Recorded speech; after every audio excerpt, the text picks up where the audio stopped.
A great show for you today, as today is the first day you're allowed to cheat on your spouse.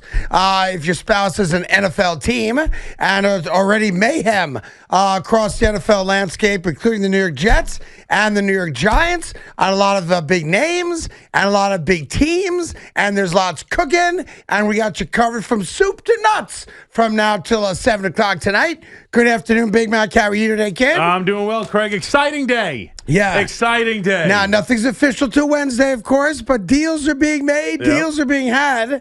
Let me start you off with your New York football Giants. They give Isaiah Likely, the wildly talented tight end from the Baltimore Ravens, a 3-year deal for $40 million. Cha-ching! They had Jordan Stout. 3 years, $12 million.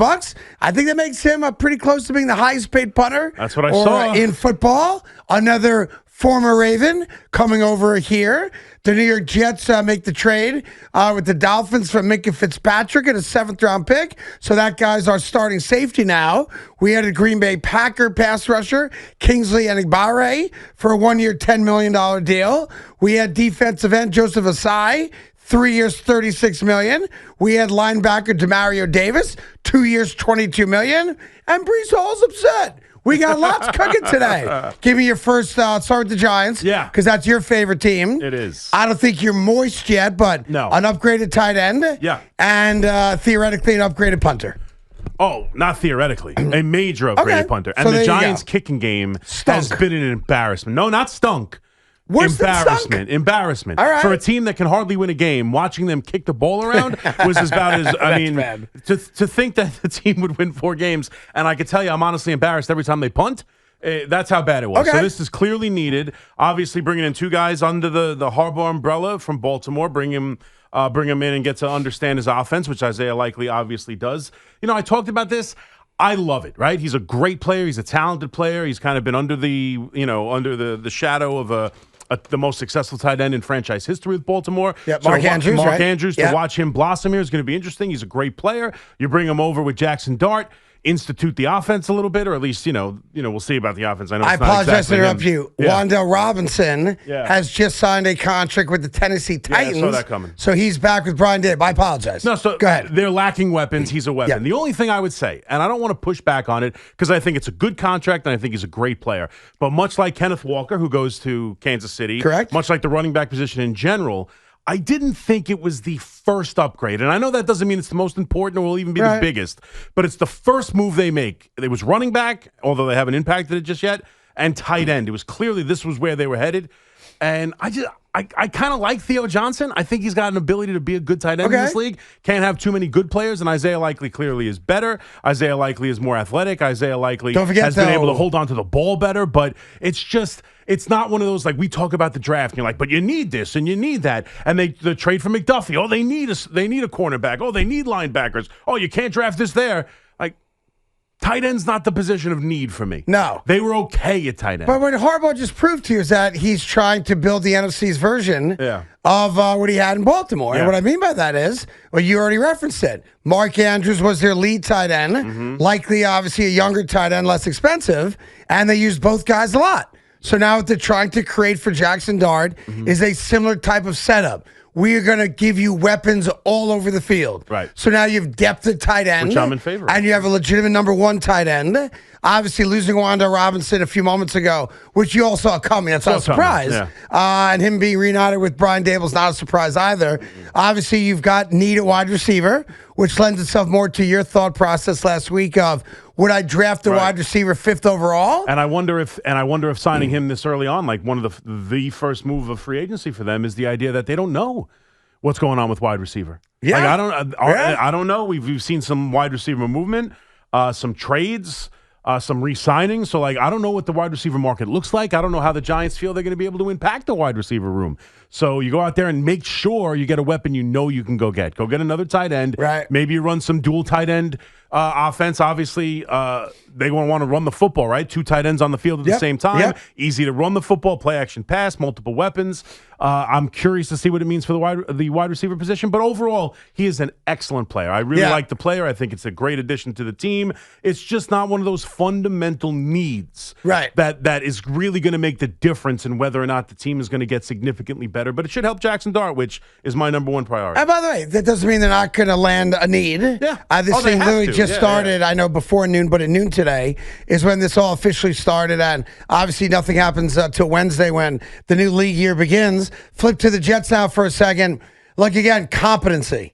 That's what we're now seeing out of Dan Moogie. I think the Minkah Fitzpatrick trade's a really good one. Giving up a 7th-round pick for a guy that is on the right side of 30, who now becomes your starting safety. Yeah. Again, is he Ronnie Lott? No. But is he a damn good, competent safety? Yes. The Jets got better today. And then you add to the other trades I mentioned. Look, I don't know a lot about Eningbare. He had 2 sacks last year as a defensive end. Mm-hmm. We kind of call that the Abdul Carter effect, where I come from. Nice. So the Jets have gotten better. Has 1 sack this year. You got some guys with a little, a little longer in the tooth. Some of them. Well, yeah. But the reality is, the Jets spent a bunch of money today. They make the trade to get Fitzpatrick here. The New York Jets are now a slightly better team than they were last year. And I always find it interesting when teams start spending money on other players, and they've got a player of their own who's unhappy that he got franchised, who, of course, has to run to social media because he's sensitive about the fact that he right now is only getting $14 million for 1 year, and he wants a multi-year contract extension. So Breece Hall, of course, went to Twitter and social media and said, I'm paraphrasing here, wow, the Jets seem to have a lot of money to throw around. Yes. And you're going to make $14 million of it next year. And it's like I said to Pete during the break. I was surprised he made it into work today, so he keeps his job. So more on that later in the show, for sure. But, when you tore your ACL, the checks didn't stop coming, right? Damn. We sure got a lot of money in Florham Park, all these contracts dudes signing. Yeah, and you got $14 million of it. And I know you want a 3-year deal for 35, $40 million, and you want 20-some-odd million guaranteed, and I respect that. But the notion was, it's a placeholder.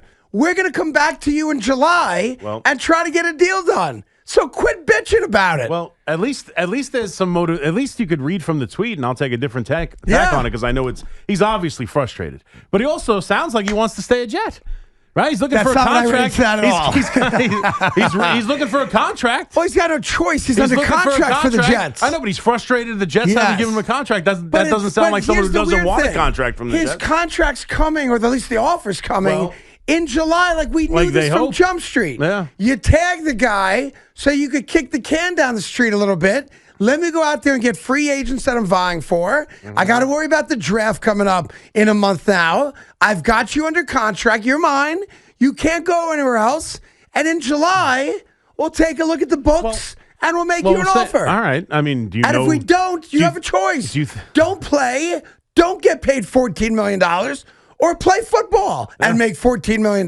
He wants his contract. Yes, but you're not getting it today. I know. But he knew that. Like when they tagged him, they told him. Did they? We're going to come back in July, sit down, and try to work a deal out with you. Okay. So quit your social media bitching. Like I know you're a man's man. They shouldn't go into the season with this. By the way, if we do, we do. No, I know, but it's just it's not good for the room. It's just not good. He's one of your best players. Listen. You're going to be reliant on him. And if you want to cry, if he wants to cry about it, and he wants to be in his feelings about it, or threaten holdouts or no-shows and this or that, bye. Sorry. Bye. Bye. You got $14 million coming your way. We told you we would sit down with you in July. So in July, we're going to sit down with you. Like going to Twitter now. Well, we're spending all this money. Yeah, you know why we're spending all this money? Because we want to make sure that you're playing on a better team. Yeah. So with Geno we're trying to build this team up for you.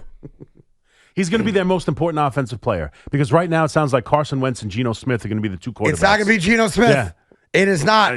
It is not. It sounds like it. It sounds like a lot of baloney. Sure sounds like it. Sounds like. I'm just saying they're going to have to run the football. They're going to have to run the football. They're going to have to run the football. And there's no reason they can't talk to him now. He's just made it clear he wants a contract. That's better than I want the hell out of here.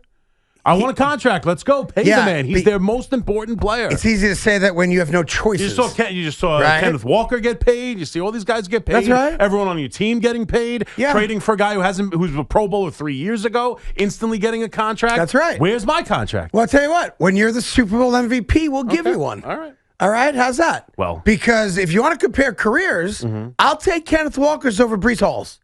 If you want to compare careers, I don't know if he's the better player though. One guy's got a Super Bowl ring and an MVP. You've never made the playoffs. You missed the year with the torn ACL. Yes, you are best player last year because Garrett Wilson didn't play much of last year. And yes, you're good out of the backfield catching the ball as well. But come on, man. Like, today's not the day to bitch. Today's the day to recognize the Jets got better, so you might be on a better team. I thought that's what this was all about, but apparently I'm wrong. I don't know. They are better. Muji is the king of these trades, man. I love Muji. Muji's my guy. Yeah, it's my dog. King of who offers he is the king of just getting offered trades that you have no choice. Like 7th-round pick for a starting safety. You have no choice but to say yes to that. 100%. I agree with you. Like, he hasn't been a really great safety for the last 3 years. He was excellent for his first three. He's been average, clearly an upgrade to what they have. But for a 7th-round pick, this is the easiest trade you'll ever make. How does he get these? Well, the Dolphins are obviously in full-on tank mode already for next year. Well, they got Malik Willis, right? I think they're going to. Is that done? I didn't see if that was done yet. Yeah, it is done. Yeah, he's with Miami. So you've got a quarterback with one start now. How much is Malik Willis making? I didn't see the contract. Malik Willis with Miami is making. You have it there? Yeah, hold on. How much you got, Pete? 3 for 67.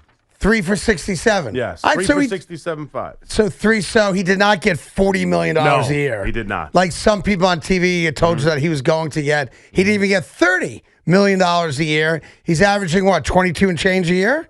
If my math's right on that, yes. 3 years, $67 million. Yep. Right. So this shows you people go on television and they act like they're insiders and they know more than you do. And they had Malik Willis making north of 30, north of 40. Oh my God, he's gonna be the highest paid quarterback in football. He got, by the way, he still got a lot of money. No, he got a lot 3 of money years, $67 million. 3 starts? Yeah, a lot of money. For a guy that hasn't played at all. Yeah. So that's the done deal in Miami. I'll see what and they cut to it. You see that, obviously. Yeah, Tua looks like he's going to Atlanta. It sounds like he's going to Atlanta. It looks like that's a deal. On the books for $99 million over the next 2 years. Yeah. 54 this year. Yeah. Yeah. Oops. And then you have Tyler Lindenbaum, the stud center from Baltimore, who panicked on day one and goes to the Raiders of all teams, a 3-year deal for $81 million, $60 million guaranteed. I think that makes him the highest paid interior offensive lineman in the history of football. So you get that offered that kind of dough, and you have a rookie quarterback you get to protect. He now becomes a Raider. And then there's a crazy story out there that Tom Brady told the front office of the Raiders when they traded Maxx Crosby, which I guess happened Friday night after we were on the air. It did. Because we didn't get to talk about it. The 2 first-round picks, this year's first-round pick, next year's first-round pick, from Baltimore to Vegas to get Maxx Crosby, right? And apparently, as the story goes, and if this story is accurate, I got to tell you, I'm starting to, what's the word I'm looking for? The ice in my heart about Tom Brady is starting to thaw and melt a little bit. Because as the story goes, Tom Brady allegedly told the front office of the Raiders and his co-owner, Mark Davis, that when you start looking for a trade for Maxx Crosby, because we're going to trade him, and he demanded a trade, all that stuff, right? You cannot trade him to the Patriots. And if that story is accurate, and it's out there like it is, the ice around my heart about Tom Brady is melting rapidly. What a great guy. Yeah. Telling the Raiders, I'll trade Maxx Crosby anywhere in football other than the New England Patriots, because I'm not going to pull a Kevin McHale and send Kevin Garnett to the Celtics to do them a solid while I'm running Minnesota. Oh, the joy of that story is true. For me as a Jet fan, I'm starting to really like that Tom Brady. What's up with that relationship? I don't know. I mean, he's not rooting for him. Now he refuses to trade his best player there. Yeah. That is crazy, That's right? really interesting. He just got a statue there last year. But they're talking about taking down the statue in New England. Fans. No. Yeah. Like my buddy Dave Portnoy. He wants to take down the statue? If that story's true and you're now trying to Scrooge us, take down the statue. Wow. I guess the Super Bowls aren't enough. Wow. Could you imagine? You need a blood oath to the organization. Otherwise, we take down statues. Man, you need something, boy. But, yeah, that would be something. I mean, I don't know what the thought process is. Just I don't want them to be well. I don't want them to do good. I don't want them to do well. It would show, I guess, the sensitivity to them Or doing well. Yeah. And I think Mike Vrabel, year one, going to a Super Bowl. But, like, dude, you won 6 Super Bowls. I know. There. Any chance of the idea that he just wouldn't want perception of helping the Patriots? Again, I think there's a lot of times where Tom Brady plays chess and the rest of us are playing checkers. Mm-hmm. And, yes, that's why I referenced the Kevin McHale deal. When they allowed Kevin Garnett to go to Boston, everyone said, that's malfeasance. You're just doing your former team a solid because the trade didn't make any sense if you go way back in the day about it. And I think McHale's lived with that for a long time. So there's a possibility that Tom Brady is saying, hey, look, I love you, Robert Kraft, but I don't want people to think I'm just doing your bidding for you. Yeah. But if it is true that he said anyone but New England, what a handsome man I've always thought Tom Brady is. Just a handsome, chiseled, good-looking guy. How about the Jets in What a on great that? Dad. They had enough first-round picks. Yeah. Jets in on that? They should have been. Crosby. It's a good question. 2 first-round picks. They got 3 next year. They got 2 this year. And I'll tell you what, it also, if you want to look at it that angle, the other angle is Muji in these trades. Yeah. Maxx Crosby got 2 first-round picks. Correct. So did Sauce Gardner. That's right. Muji's executive of the year. That's a great point. Sauce Gardner got the same value as Maxx Crosby. That is a great point. And if you think about it, he got it from the Colts, who are probably right now at odds with that quarterback. at least they're the Ravens. They're going to win. The Colts could be terrible. Yeah. You're going to end up with 2 better picks. That's right. Than you are the Ravens. That's picks. a great point. Even consider that. That's right. That shows you how great my general manager is. You have to admit, that's a great trade. He should have been on the Crosby trade, but if you got the same level of value for Sauce Gardner that you got Maxx Crosby? All right, let's take some calls. 888-808-1019. The Raiders have also signed wide receiver Jalen Naylor. He gets 3 years, $35 million, $23 million guaranteed. So it's happening fast and furious today. We'll be over all of it for you all afternoon long.